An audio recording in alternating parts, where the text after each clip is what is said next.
You've been told that creating your dream life is super hard, that you need fancy rituals, hours of visualization, perfect positive affirmations, and constant work to raise your vibration. But what if I told you that quantum manifestation is actually really simple? So simple that almost nobody gets it right. Right now, you're living inside something called a quantum field. Think of it like an invisible web of endless possibilities all around you. This field doesn't respond to how hard you try. It responds to how well you line up with what you want. But most people treat manifestation like a battle. They try to force their current life to change through pure willpower.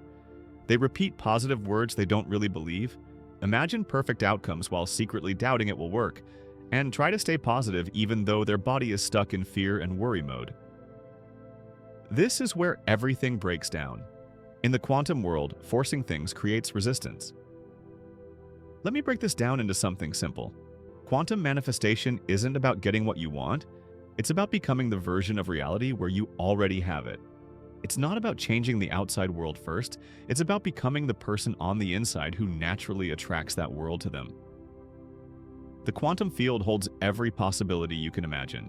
Success and failure, having money and being broke, finding love and being lonely, being healthy and struggling, all of these already exist as potential realities. But here's the key part. These possibilities don't become your actual life until they meet a clear observer. That's you. Your focus, attention, and emotions are what shape reality. But most people are stuck in a loop. They're looking at life through the lens of fear. They focus on what they don't have. They're vibrating at the frequency of not enough while trying to attract abundance. In quantum terms, this creates static, not a clear signal. You've been taught to chase what you want, but the real secret of manifestation is becoming the version of yourself that doesn't need to chase anymore. It's the version of you that knows, I'm already connected to the life I want. The field is waiting for my signal. My job isn't to push harder, it's to get clearer. So why don't people do this? Because being simple feels too easy. Because letting go feels scary. Because stopping the chase feels like giving up. But here's the twist nobody talks about. The moment you stop desperately needing something, the field can finally give it to you. Let me give you an example. Think about a time when something amazing came to you without effort. Maybe you bumped into the perfect person randomly, got an opportunity you weren't even looking for, or had a great idea when you weren't trying. What did all these moments have in common? You weren't gripping tight, you weren't forcing. You were open, relaxed, and ready. That's quantum manifestation working, whether you knew it or not. Here's the thing, the quantum field doesn't care about your words. It reads your energy. You can say, I am wealthy 1,000 times, but if your body is still broadcasting fear, if your heart is still tight with worry, if your nervous system is still addicted to stress, the field will reflect that chaos back to you. Not because it's mean, but because it's accurate. So here's the big shift. Quantum manifestation starts when you stop focusing on getting and start focusing on being. You become the signal. You embody the feeling. You let your inner state lead, not your effort. But this brings up an important question. What exactly does the quantum field respond to? Is it just thoughts, emotions, beliefs, actions? And how do you get all these parts working together instead of sending mixed messages? This is where most manifestation advice fails. They focus on just one piece, usually thoughts or feelings, without looking at the whole picture. They tell you to think positively without dealing with the old fears and hurts stored in your body. They tell you to visualize without clearing out the hidden beliefs that sabotage you.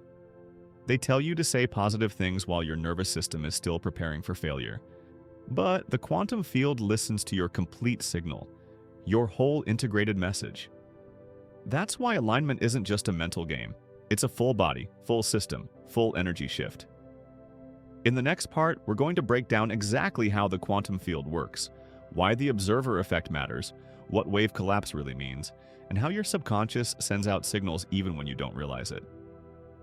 We're going to show you the simple mechanics behind what seems like magic, and I'll explain why manifestation works best when you stop trying so hard. So here's my question for you to think about. Where in your life are you trying so hard that you've become the very thing blocking your own success? Ready to go deeper? Let's dive into the mystery you've been dancing with without even knowing it. The quantum field isn't responding to your wishes. It's responding to how well everything lines up inside you. Real quantum manifestation isn't about thoughts alone, or emotions alone, or even actions alone. It's about how these three work together to create a clear signal that the field can read without confusion. Think of the quantum field like a cosmic translator. When your thoughts, emotions, and actions are all saying the same thing, the message is crystal clear, the vibration is steady, and the field responds almost instantly. But when you're thinking one thing, feeling another, and doing something completely different, the message gets scrambled. The field mirrors back chaos instead of clarity. This is where something called the observer effect comes in. It's a cornerstone of quantum physics. At the quantum level, particles exist in a state of pure possibility, what scientists call a wave function. But when an observer, you, focuses on a particular possibility, that wave collapses into a fixed event. Reality solidifies, choices crystallize, and the unseen becomes seen. But here's the catch. The observer isn't just your conscious mind. The observer is also your subconscious. This means that even if you consciously want abundance, if your subconscious is wired for survival, scarcity, or fear, the field picks up on that hidden broadcast. Your subconscious becomes the true observer, collapsing a timeline you didn't consciously choose. That's why so many people feel stuck. They're aligning their surface mind but ignoring the deep programs running underneath. In the quantum game, the subconscious always wins, but it gets even more interesting. Scientists like Joe Dispenza and Bruce Lipton have shown that the heart has its own electromagnetic field, far stronger than the brain's. This heart field radiates out and interacts with the larger quantum field around you. When your heart and brain are working together, you're sending out a powerful, unified signal. When they're out of sync, the signal becomes weak and broken up. This is why trying to manifest from your mind alone fails so often. Without the emotional component, the felt sense of alignment, the quantum field has no clear signal to mirror back. This is where most people miss the mark. They want to think their way into change, when in truth, they must feel their way into alignment. You can't just tell the field what you want. You have to become the vibrational match to it. That means tuning your body, your breath, your nervous system, your beliefs, and your daily choices into harmony. It's not a one-time thing, it's a living practice. Let's take a real example. Imagine you want to manifest love. You can write positive statements, make vision boards, and visualize your ideal partner. But if deep down you're carrying wounds of feeling unworthy, if your nervous system is braced for rejection, if your heart is armored and afraid to open, the quantum field feels that tension. It picks up the contradiction, and what you get back is more longing, more searching, more almost but not quite connections. It's not that the universe is punishing you, it's that it's perfectly mirroring your dominant frequency. So what's the shift? The shift is into coherence, into feeling whole now, into practicing the emotions of what you desire before it shows up, into embodying the state of already having it so the field can collapse that timeline into form. You become the frequency first, and the form follows. Now, this might sound like a lot, but here's the simple, profound truth. The more you let go of controlling the outcome, and the more you focus on managing your internal state, the faster the quantum responds. This is why the title of this video says it's simple, yet nobody does it. Because the human mind loves to complicate things. We want 10 steps, 5 hacks, and a guaranteed formula. But the quantum isn't a machine, it's a mirror. It's a dance partner. It's alive, responsive, and intelligent, and it's waiting for you to meet it with a steady, embodied presence. So here's where I want to invite you into this practice. Take a deep breath right now. Notice how your body feels as you listen. Notice where you're holding tension. Notice the stories running in the background, and just for a moment, soften. Let the grip loosen. Let the need to fix, force, and figure it all out dissolve. Feel what it's like to be okay right here, right now, without needing anything to change. This is where your power begins. Before we move on, I'd love to invite you into something that helps anchor this shift. If you're feeling a spark of recognition, if something in you is lighting up right now, hit that subscribe button. Join this space, this conversation, this community. And in the comments, drop one word, just one, that names the energy you want to embody this week. Maybe it's trust, maybe it's ease, maybe it's joy. Whatever comes to you first, that's your signal. Share it, Name it. Let it be real. Because the moment you name it, you start to align with it. So why is it that almost nobody actually does this? Why, with all the books, courses, and endless YouTube videos on manifestation, do so many people stay stuck, frustrated, and disappointed? The answer is both simple and uncomfortable because letting go feels unnatural. The human mind is addicted to control. We've been conditioned to believe that the more effort we put in, the more we deserve. That struggle equals worth, and that the harder we work, the more likely we are to succeed.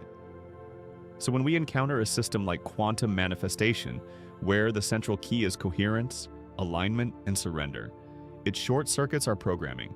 We keep trying to force outcomes even though forcing is the very frequency that tells the field we don't trust the process. Let's break this down. Most people who fail at manifestation are caught in what I call the control trap. They're constantly monitoring their results. They visualize abundance but check their bank account every hour with anxiety. They script about love but obsess over text messages and dating apps. They declare health but scan their body for symptoms every morning. In doing this, they send a signal of mistrust to the field.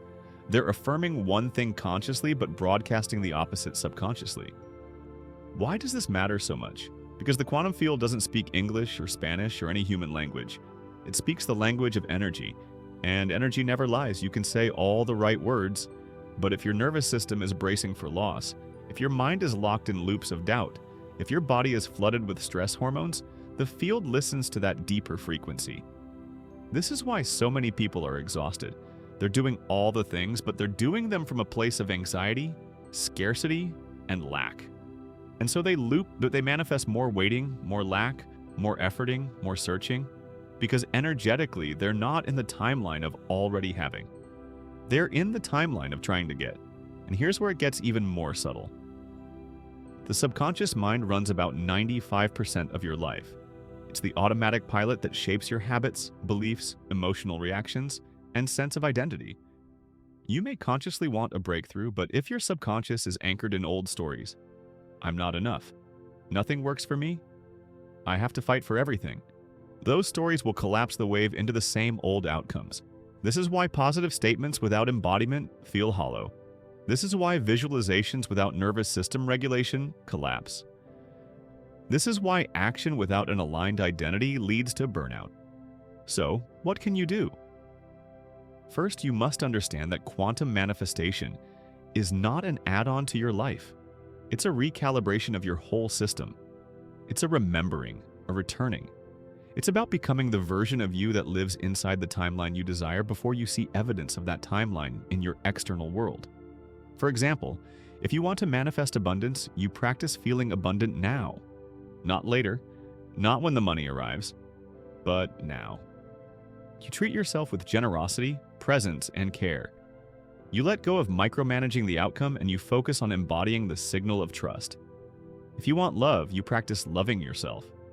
You open your heart, you soften your edges, and you become the kind of partner you wish to attract.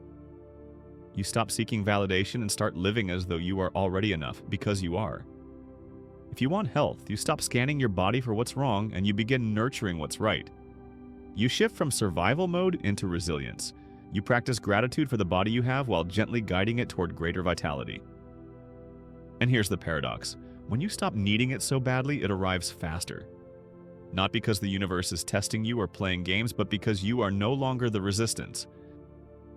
So let me ask you this. Where in your life are you still holding the steering wheel with white knuckles? Where are you still measuring, tracking, forcing, and chasing? What would happen if you loosened your grip by just 10%? Pause with that for a moment. This is not about passivity, it's about shifting from control to co-creation. And that shift, subtle, powerful, revolutionary, is where quantum manifestation actually begins to work. So here we stand, right at the edge of the most powerful truth in quantum manifestation. The part almost no one talks about, the part hidden in plain sight. It's this. You don't manifest what you want, you manifest what you are. This isn't just a pretty idea. It's a fundamental principle that shapes how the quantum field interacts with you. The field doesn't respond to your words, your vision boards, or your perfect affirmations. It responds to the signal of your being, the vibrational signature you carry into every room, every thought, every interaction. And that signal is built moment by moment, not in what you're doing, but in how you're being. Let me explain this with a metaphor. Imagine you're a radio. If you want to hear jazz, you don't sit there demanding jazz from the universe while staying tuned to a heavy metal station. You have to change the dial. You have to tune your frequency to match what you want to receive. Quantum manifestation works the same way. You can't pull in the timeline you desire while vibrating in the frequency of the timeline you're trying to leave behind. So, how do you change the dial? You start by becoming aware of your current frequency. Not just what you think, but how you feel. How does your body move through the day? How do you breathe when you're stressed? What stories run on a loop in the background of your mind? Most of us are not manifesting deliberately. We're manifesting on autopilot, recycling the same states, the same reactions, the same energetic broadcasts, and the field faithfully mirrors those back to us. The shift begins when you interrupt the pattern, not with brute force, not with frantic effort, but with simple embodied practices. It can be as subtle as taking a conscious breath in a moment of anxiety, as gentle as placing a hand on your heart when you're spiraling into self-doubt, as bold as asking yourself, what would the version of me who already has this do right now? And then taking one small action from that place. Because here's what no one tells you. The quantum doesn't need you to be perfect.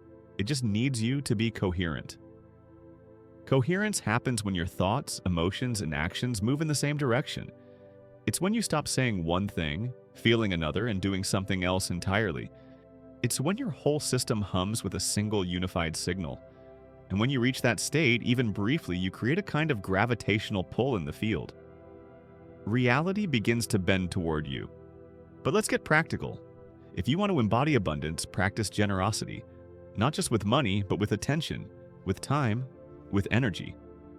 Train your nervous system to feel the sensation of, I have enough, even if the numbers in your bank account haven't caught up yet. If you want to embody love, practice vulnerability. Open your heart in small, courageous ways. Be the safe space you're longing to find in someone else. If you want to embody health, practice presence. Listen to your body, feed it, move it, rest it from a place of respect, not punishment. This is the simple path, and yet few walk it because it asks you to go first, to become the frequency before the evidence arrives, to lead with being, not needing. And this brings us to one of the most misunderstood pieces in the whole manifestation conversation: emotional regulation. People assume manifestation is about feeling good all the time. It's not. It's about feeling real all the time and learning to bring your system back into alignment when you wobble. This means welcoming your emotions, not bypassing them. It means holding space for fear without letting it drive the car. It means practicing emotional fluency so you can navigate waves without drowning in them. Here's the truth. You will wobble, you will doubt, you will have days when the old timeline pulls at your heels. That's okay. The power isn't in never falling, it's in how you return. So here's my invitation to you right now. Take a breath. Notice where you are. Ask yourself, what timeline am I tuned to in this moment? Is it the one of fear or the one of trust? Is it the one of lack or the one of abundance? Is it the one of waiting or the one of arrival? No judgment, just noticing. Because the moment you notice, you create a choice point, and choice is the gateway to coherence. Here we are, the final piece of the puzzle, and I want you to really hear this. Manifestation is not a performance, it's a practice. It's not something you master once, it's something you live moment by moment, choice by choice. So many people get stuck in the mindset that manifestation is about doing more, hacking the system, and perfecting the formula. But in truth, the most powerful manifestors aren't the ones who know the most techniques. They're the ones who have learned how to hold a coherent state, to regulate themselves back into alignment when life inevitably shakes them. Because here's the reality. You will face moments that test you. There will be days when fear creeps back in, when old patterns whisper in your ear, when the timeline you're trying to leave feels like it's pulling you back. And in those moments, you'll be tempted to go into control mode again, to push, to force, to micromanage. But the real mastery is this. Can you stay in the frequency of trust even when the evidence hasn't arrived yet? Can you hold the vibration of "it's already done" while the world still looks the same? Can you become so anchored in the new timeline that the old one no longer tempts you? This is where embodiment becomes non-negotiable. So let's make this practical. Every morning before you check your phone, take a few breaths and ask yourself, what frequency am I tuning into today? Is it scarcity or abundance, fear or trust, control or flow? Throughout the day, use your body as your compass. Your body will tell you when you've slipped out of alignment. You'll feel the tension, the tightness, the contraction. And in that moment, you don't need to shame yourself or spiral. You just need to notice, breathe, and recalibrate. Ask, what would the version of me living in my desired timeline choose right now? Then take one small action from that place. And at night, before you drift to sleep, replay the day, not with judgment, but with curiosity. Where did you wobble? Where did you align? Where did you glimpse your own power? Gratitude amplifies coherence. Acknowledge even the smallest wins. Now here's something most people miss. Community matters. We are social, energetic beings. We co-regulate with the people around us. When you surround yourself with others who are practicing coherence, who are playing in the quantum field, who are committed to embodiment, your system gets trained to that vibration. This is why it's so important to curate your environment, not just physically, but energetically. Find the voices, the spaces, and the communities that remind you of who you are becoming. Fill your field with reminders of your chosen timeline. Let your external world become an ally to your internal practice. And remember this, there's no finish line. The point isn't to arrive and then stop. The point is to live inside a continuous unfolding, where you become the living edge of your own evolution, where you don't just manifest things, but you become someone who lives as a creator, a co-creator, and a conscious participant in shaping reality. Because here's the most beautiful part, the quantum field is not separate from you. It's not something you manipulate from a distance. It's something you're entangled with. You are the field, you are the wave, you are the observer and the observed. So when you tune your frequency, you're not just asking life to meet you. You're becoming the version of life you've been seeking. I want to leave you with this invitation. In the comments, drop one word that captures the energy you're choosing to carry forward after this video. Maybe it's alignment, maybe it's ease, maybe it's power, maybe it's something uniquely yours. Let that word be a small but profound declaration, a quantum seed you plant not just in this space, but in yourself. And if this video has stirred something inside you, if you felt a shift, a remembering, a spark, I warmly invite you to subscribe. This isn't just a channel, it's a living space, a gathering point for those ready to step into their own creative power. When you hit subscribe, you're not just joining a list, you're joining a movement of minds and hearts reshaping what's possible. Thank you for walking this journey with me. Thank you for your presence, your attention, and your energy. You are not just a viewer, you are a participant in this unfolding. Keep tuning, keep aligning, keep playing in the field. Because when you do, the quantum responds.